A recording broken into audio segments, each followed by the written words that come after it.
Tito, capítulo 2, versículos 11 y 12. Dice así la palabra de Dios: porque la gracia de Dios se ha manifestado para salvación a todos los hombres, enseñándonos que, renunciando a la impiedad y a los deseos mundanos, vivamos en este siglo sobria, justa y piadosamente.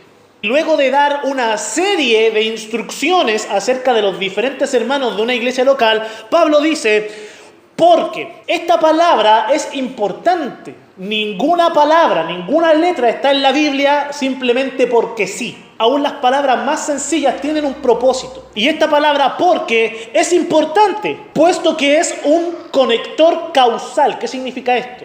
Quiere decir que indica el motivo de todas las instrucciones dadas desde el versículo 1 al versículo 10. De tal manera que si nosotros nos preguntamos ¿por qué Pablo invierte tiempo en escribir instrucciones acerca de cómo deben ser los ancianos, cómo deben ser las ancianas, cómo deben ser las jovencitas, cómo deben ser los jóvenes, cómo deben ser los trabajadores o los esclavos, cómo debe ser Tito al pastorear la iglesia? ¿Por qué Pablo escribe todas estas instrucciones? Ahí está la respuesta: porque la gracia de Dios se ha manifestado para salvación a todos los hombres. Cuando hablamos de gracia de Dios, ¿de qué hablamos? Lo sabemos, lo hemos explicado muchas veces. Sin embargo, siempre es bueno volver a explicar términos que ya sabemos para ampliar nuestro entendimiento. La gracia de Dios, ponga atención a esto, es la virtud o la cualidad, o si lo quiere decir así, la característica personal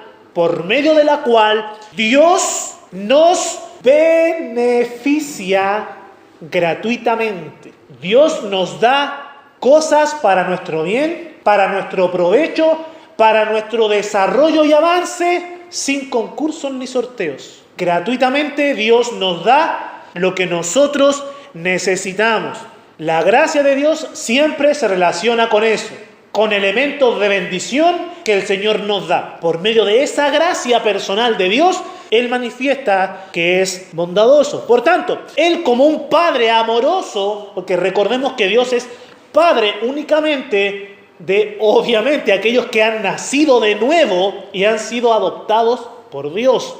En ese sentido filial, cercano e íntimo, Dios es Padre únicamente de aquellos que han sido salvados. Hay un par de pasajes que hacen alusión a Dios como Padre de toda la creación en virtud de que Él la creó.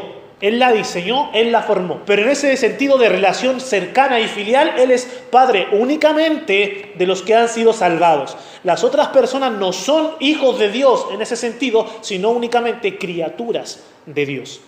Pero Dios, como un Padre amoroso, da todas las cosas caritativamente, afectuosamente, bondadosamente.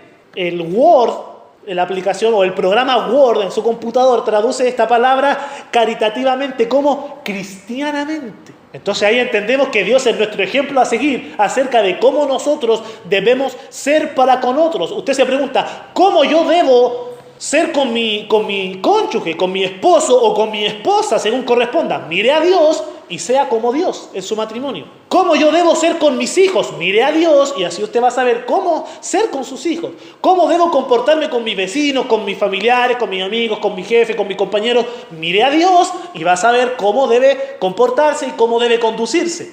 Porque la gracia de Dios, o Dios por medio de su gracia, nos da ese ejemplo. Entonces Dios da todo a todos caritativamente. Ponga atención a las palabras del Señor Jesucristo en cuanto a esto. Rápidamente, Mateo capítulo 6, versículo 26 nos habla de cómo Dios da todo a todos caritativamente. Dice el Señor Jesucristo: mirad las aves del cielo, que no siembran, ni siegan, ni recogen en graneros, y vuestro Padre Celestial las alimenta. ¿No valéis vosotros mucho más que ellas? Entonces, si Dios alimenta a una de las aves del cielo, ¿cuánto Él va a darnos a nosotros, que somos imagen y semejanza de Dios? Bien, este versículo grafica de una manera muy clara y muy sencilla el hecho de que Dios manifiesta su gracia a todo y a todos. Ahora, dice el apóstol Pablo que la gracia de Dios se ha manifestado. Recordemos siempre, amados hermanos, que Dios se deleita, se agrada manifestarse. A Dios le agrada mostrarse a sí mismo. ¿Por qué razón? Porque el apóstol Juan lo dice, Dios es luz y la luz por naturaleza resplandece. Es imposible prender una luz en una habitación y que esa luz encendida no marque una diferencia. Un ejemplo muy llano y muy sencillo es que aquí dentro del templo tenemos varios focos que nos proveen luz, pero usted se da cuenta inmediatamente cuando un foco se apaga o cuando un foco se prende, a pesar de que hay muchos aquí dentro. Bien, Dios es luz y Él por naturaleza resplandece, Él por naturaleza se da a conocer. Y de igual manera, como Dios manifiesta su gracia a todo y a todos, así también Dios se revela a todo y a todos. La creación tiene una percepción de la persona de Dios. Por esa razón sabemos que Noé no andaba detrás de cada animalito buscando cada pareja para meterla al arca. Dios trajo los animales a Noé porque la creación responde a la voz de Dios. Y cuando Dios da una orden, la creación responde. Por eso cuando Dios dice, produzca las aguas, seres vivientes, ¿qué hace el agua? Responde a la orden de Dios. Dios manda a los animales venir en parejas al arca y los animales vienen. Pedro y los demás no pudieron pescar nada, pero el Señor dice, echen la red al otro lado de la barca. Y el Señor emite una orden y ¡boom! Los peces se abalanzan a esa red. De tal manera que la red casi se rompía. Porque la creación responde a la voz de Dios. Porque incluso la creación tiene esa percepción de quién es Dios. Dios se manifiesta a todo y a todos. Cada persona sabe que hay un Dios. Y no hay excusa para el ser humano de que Dios es real y que Dios existe. No voy a entrar en este tema porque ya lo sabemos, cómo la misma creación habla de la existencia de Dios, cómo la conciencia humana habla de la existencia de Dios, cómo la historia nos habla de la existencia y el poder de nuestro Dios. Así que no es necesario profundizar en eso. La gracia de Dios se manifiesta, sin embargo, la gracia, esa característica divina de Dios, se encarna en una persona que viene al mundo y dice, el que me ha visto a mí, ha visto al Padre, porque esa persona encarna las características divinas, sobre todo su gracia. Y nos dice el Evangelio según San Juan, capítulo 1, versículo 14, las siguientes palabras. Y aquel verbo fue hecho carne y habitó entre nosotros. Esa persona estuvo aquí en el mundo y vimos su gloria, gloria como del unigénito del Padre, lleno de gracia y de verdad. El Señor Jesucristo es la encarnación misma de la gracia de Dios. ¡Qué maravillosas palabras! Por eso el apóstol Pablo, cuando dice que la gracia de Dios se ha manifestado, incluye las palabras para salvación. Porque ya hemos visto que la gracia de Dios se manifiesta a la creación entera dándole lo que necesita para subsistir. Bien, pero la gracia de Dios se enfatiza en un punto. Hay un pic de la gracia de Dios. El punto más alto de esta gracia es la salvación de los pecadores. ¿Por qué? Porque esta gracia manifestada en la persona de Cristo conlleva, primero, la entrega del Hijo. Porque de tal manera amó Dios al mundo. ¿Y qué ha hecho? Ha dado gracia. Dios derrama gracia y Dios da a su Hijo al mundo. Entonces, esta gracia, este pic, este punto más alto de la gracia de Dios se manifiesta en Cristo y en la salvación, porque la salvación conlleva que Dios ha dado a su Hijo, conlleva que Dios ha conducido, note esto, Dios ha conducido todas circunstancias para la muerte de su propio Hijo en la cruz del Calvario. No olvidemos eso. La muerte de nuestro Señor Jesucristo en el Calvario no fue un accidente. No tomó por sorpresa a Dios. ¡Qué tremendo sacrificio! ¿Entregaría usted a su hijo por un delincuente? ¿Entregaría usted a su hijo o a su hija por un violador que está condenado a la cárcel? Yo no lo haría, pero Dios lo hizo por mí y por usted. La gracia de Dios. Dios nos da las cosas sin que nosotros merezcamos esas bendiciones. Entonces esta gracia para salvación conlleva la entrega del Hijo, conlleva la muerte del Hijo, pero además la resurrección del Hijo. Qué tremendo es Dios que se ocupó de cada detalle de esta gracia manifestada en su Hijo Jesucristo.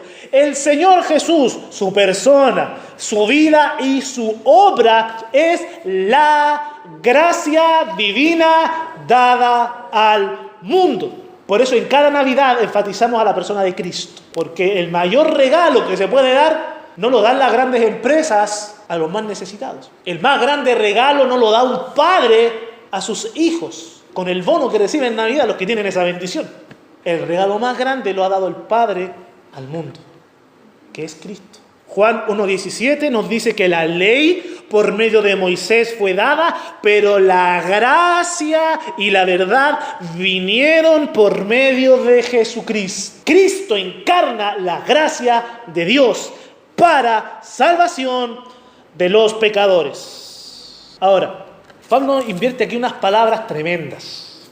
Pablo dice que la gracia de Dios se ha manifestado para salvación a todos los hombres. Ahora, hay una enseñanza errada llamada universalismo. ¿Qué plantea el universalismo? ¿Plantea qué? Llegará el momento en el futuro en el cual Dios habrá de salvar a todas las personas de la raza humana, independientemente de la época, independientemente la condición en la cual hayan vivido, independientemente si reconocieron a Cristo como su Señor y Salvador o no, Dios los va a salvar igual en algún momento. Esto plantea el universalismo. Bien, vale decir que es una doctrina equivocada, la palabra del Señor no nos dice eso. ¿Cómo entonces entendemos estas palabras de San Pablo? De que la gracia de Dios se ha manifestado para salvación a todos los hombres. Bien, debemos entender las siguientes palabras de este modo. Debemos entender la imparcialidad de Dios. La gracia de Dios se ha manifestado para salvación a todos los hombres en cuanto que Dios no hace acepción de personas. Romanos capítulo 2 versículo 11 dice que no hay acepción de personas para con Dios. De tal manera que Dios salva por gracia, por medio de la fe, tanto a judíos como a gentiles. Dios salva por gracia, por medio de la fe, tanto a varones como a mujeres, a niños y a adultos, a ignorantes y a sabios. Y así usted puede pensar en diferentes categorías en las cuales podemos ordenar a las personas, y a Dios le ha placido salvar de todas estas categorías a personas, porque no hay acepción de personas para con Dios, por cuanto todos pecaron y están destituidos de la gracia de Dios, pero Dios salva por gracia, por medio de la fe, a personas de cualquier condición, porque Dios es imparcial. Bien. Entonces, cuando Pablo dice que la salvación se ha manifestado a todos los hombres, tenemos que entender eso, la imparcialidad de Dios. Espero que haya quedado claro.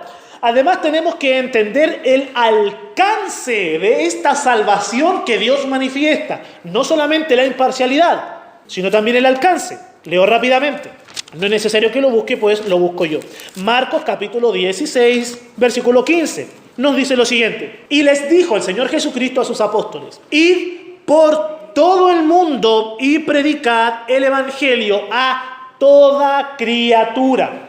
La salvación de Dios no solamente es para personas de cualquier rango o estatus social, sino que la salvación de Dios es para personas de todo el mundo. Por eso el apóstol, por eso más bien San Marcos registra este testimonio, según se cree, de Pedro, y escribe estas palabras. Dios le dice a su iglesia que predique el evangelio a todo el mundo y a toda criatura. Muchas veces, lo voy a decir así, hay algunos hermanitos que de alguna manera presentan cuestionamientos a Dios, pero lo canalizan y le presentan esos cuestionamientos a los pastores. Y dice: a ver, pastor, ¿y qué pasa con aquel que nunca ha escuchado el evangelio? ¿Qué pasa con aquel que yo veo allá afuera y nunca ha escuchado de Dios? ¿Acaso se va a ir al infierno? Porque nunca nadie le predicó el evangelio. ¿Qué hace Dios con ellos?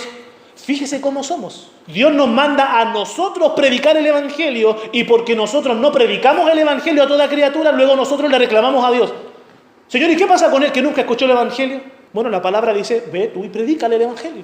Recordemos siempre esto. Si el día de hoy hay personas que no conocen el evangelio de Dios, eso no es culpa de Dios. Eso es responsabilidad del hombre. Porque si el evangelio comienza a predicarse en Jerusalén y ha llegado hasta Chile, entonces ha pasado por todo el mundo, porque Chile es el país más lejano de Israel.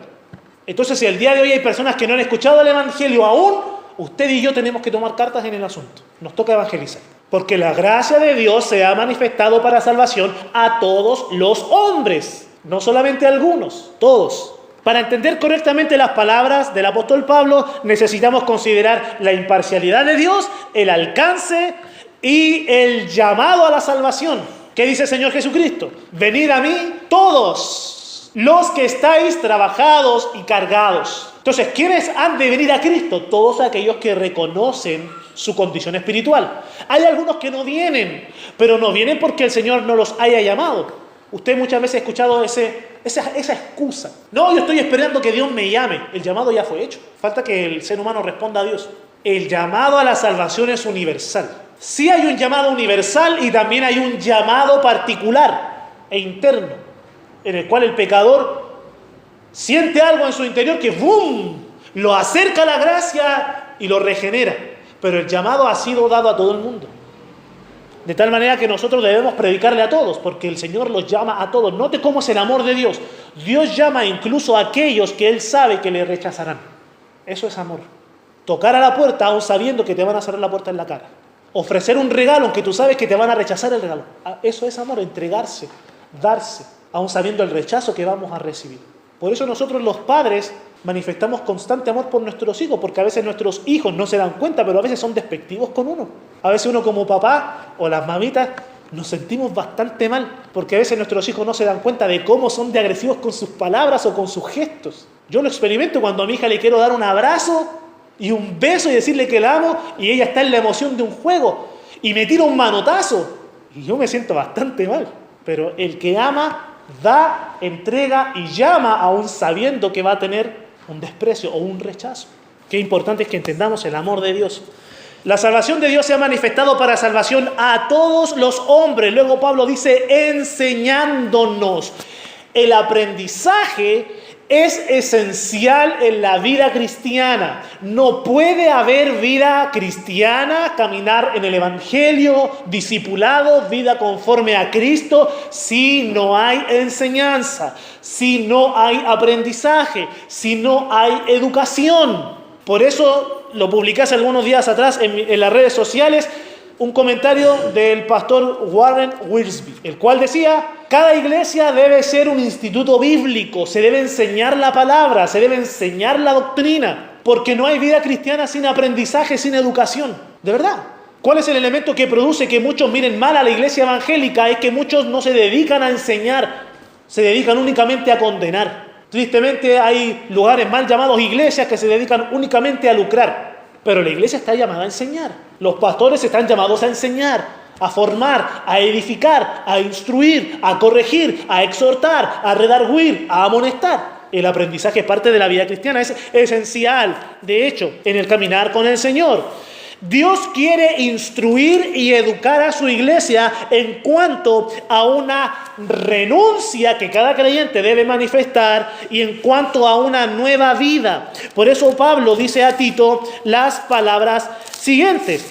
Versículo 12, enseñándonos que, primero, renunciando. ¿Qué es esto de una renuncia? Bueno, hay algunos acá que tienen experiencia cuando sale una oferta mejor de trabajo. Sabemos lo que es una renuncia.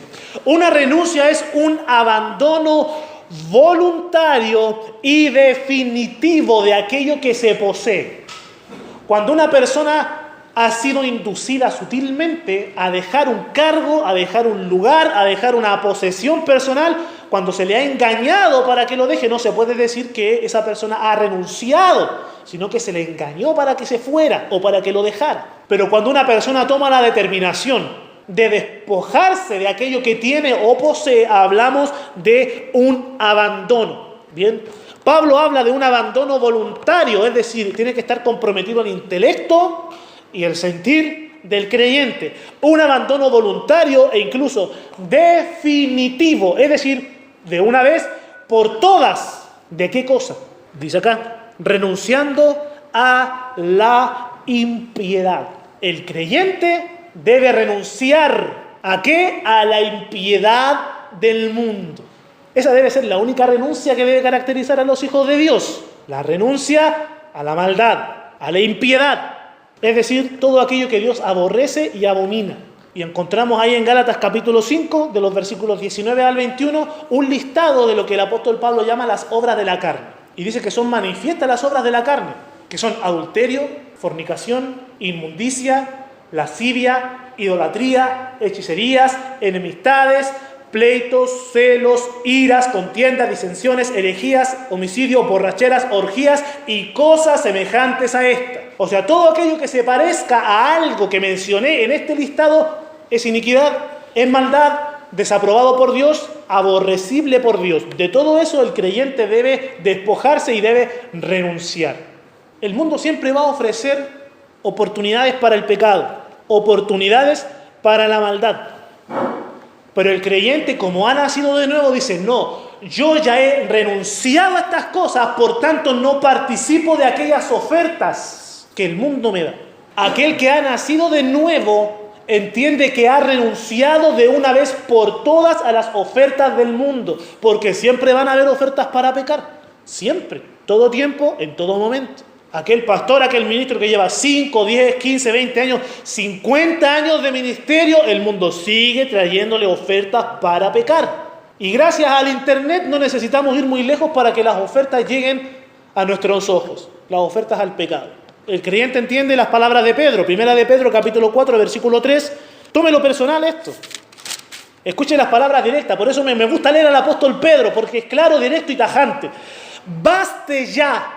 Ya está bueno, ya se acabó. Baste ya el tiempo pasado para haber hecho lo que agrada a los gentiles. No quiero traer malos recuerdos a su mente, pero había un tiempo en el cual hacíamos lo que quería el grupo, ¿se acuerda?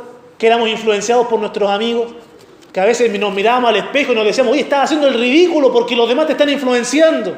Basta ya el tiempo pasado para haber hecho lo que agrada a los gentiles. Aquí se refiere a los que no conocen a Dios. Andando en lascivias, concupiscencias, embriagueces, orgías, disipación y abominables idolatrías. Ya basta el tiempo. Ya participaron de todo eso, ya renunciaron a eso. Se acabó. Ahora llevan una vida nueva. Una vida de santidad, una vida de poder, amor y dominio propio, porque el reino de Dios no consiste en palabras, sino en poder. Entonces, la vida vieja ya pasó, ya renunciamos a la impiedad. Pero Pablo también dice, renunciando a la impiedad y a los deseos mundanos, es decir, a aquellos apetitos pecaminosos que brotan de la naturaleza humana. Usted lo sabe. Todavía hay pensamientos que nos recuerdan los placeres del pecado. Todavía los hay. No quiero bajarle el ánimo, pero todavía los habrán. Todavía van a haber sentimientos que usted dice, ¿por qué estoy sintiendo esto? ¿Por qué parece que mi carne desea esas cosas? Porque es así. Porque la ley del pecado se manifiesta en contra de la ley del Espíritu. Es así. Romanos capítulo 7 y Gálatas capítulo 5. Pablo dice, en Gálatas capítulo 5, versículo 16... Y luego 17, dice, digo pues andad en el Espíritu y no satisfagáis los deseos de la carne. Es decir, los deseos de la carne aún están. Porque el deseo de la carne es contra el Espíritu y el del Espíritu es contra la carne. Y estos se oponen entre sí para que no hagáis lo que quisierais. Aquel que es creyente tiene el deseo espiritual de honrar y glorificar a Dios andando en santidad. Pero la carne, la ley del pecado que está en nuestros miembros, todavía se levanta en contra del Espíritu. Por eso cuando usted más está leyendo la Biblia, más está orando, usted dice, ¿por qué mi carne tiene estas pasiones, estos deseos, estos pensamientos, estos sueños? Porque el deseo de la carne es contra el Espíritu. No se deje engañar por usted mismo. Sujete su carne, sujete su corazón y dígale, vamos a servir a Dios. Renunciando a la impiedad de los deseos mundanos, dice Pablo, vivamos en este siglo. Bien, Pablo ya ha explicado lo que es la renuncia del creyente. Ya renuncié a la maldad del mundo. Ya le dije que no. Caminó mirando al Señor. Ya renuncié a mis deseos carnales. Por eso cuando mis deseos se manifiestan, yo le digo no, ya renuncié a ustedes. Ahora yo estoy siguiendo los deseos de Cristo. Aunque los deseos se siguen manifestando, no, ya renunciamos a eso. Vivamos en este siglo. O sea, Pablo dice que Dios nos está enseñando o adoctrinando en cuanto a esta nueva vida.